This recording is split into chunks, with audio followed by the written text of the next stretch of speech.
Welcome to a Fifth of Jet Gaming. We're amongst Pack Wars.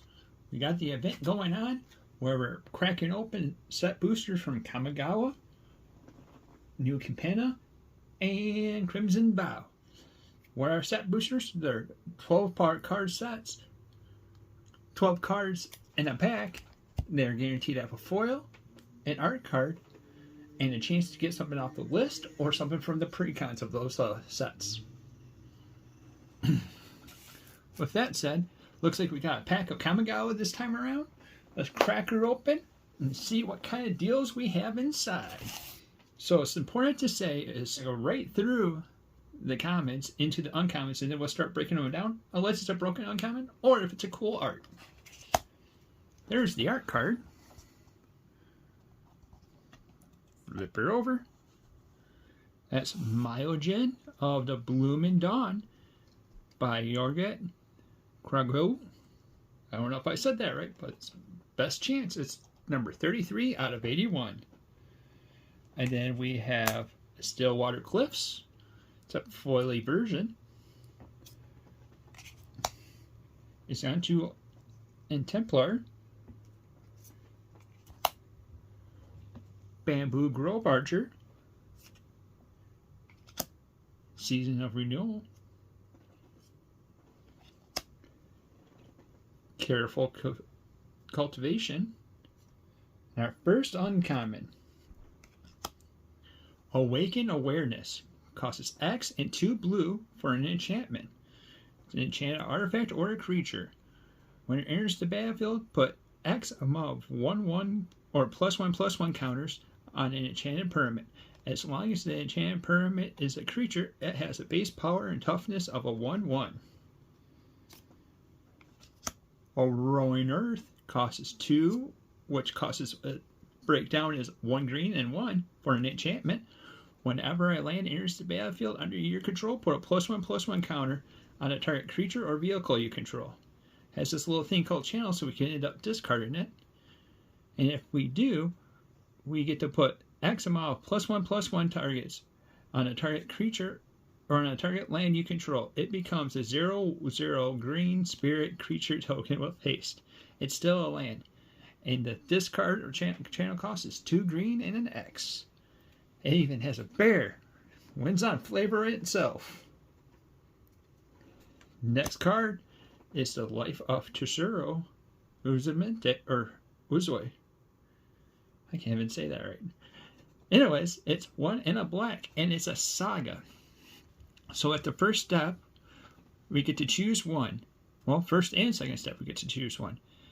We get the target creature gets +2/+2 until end of turn.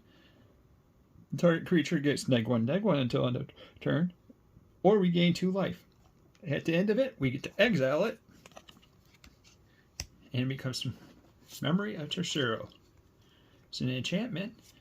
Human Samurai is a 2/3. You can tap it, pay 1 life, add black. Spend this mana only to cast instants or sorcery spells. And now we come over and we got something that's from the Commander set. Myojin Grim Betrayal. Costs 5 and 3 black for a legendary creature. So that means it could be a commander. Woohoo! It's a 5/2 body. And then it enters the battlefield with an indestructible counter on it.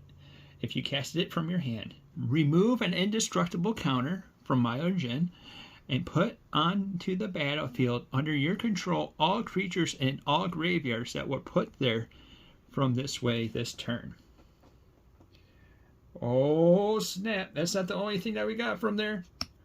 We also got this of Life's Origin. Costs 3 and a green for a legendary enchantment creature shrine. Woo! That's exciting. This is from that commander deck, and so was the last one. It's a 3/4, and we can tap a white, blue, black, red, or green. Well, not or green, and green, and tap it. Return a target enchantment card from your graveyard to the battlefield. Whenever this or non-token shrine enters the battlefield under your control, create a 1/1 colorless shrine creature token. Yes! Looks like we have to build Strong Tribal. Might be a future project. That's exciting. Alright, so the next card is a rare. It's the March of the Swirling Mist. Costs X and a blue. It's for an instant. As an additional cost to cast this spell, you may exile a number of blue cards from your hand. This cast costs 2 less to cast for each card exiled this way. Up to X amount of target creatures phases out. So that means they end up coming back at a different time, which is while they're phased out, they're treated as though they don't exist. Each one phases in before its controllers untaps during their next untapped turn. So it's kind of like a blue version of Teferi's Protection, which isn't as good, but hey. And then the foil is Marco's Reign of Truth. Costs 1 and a white.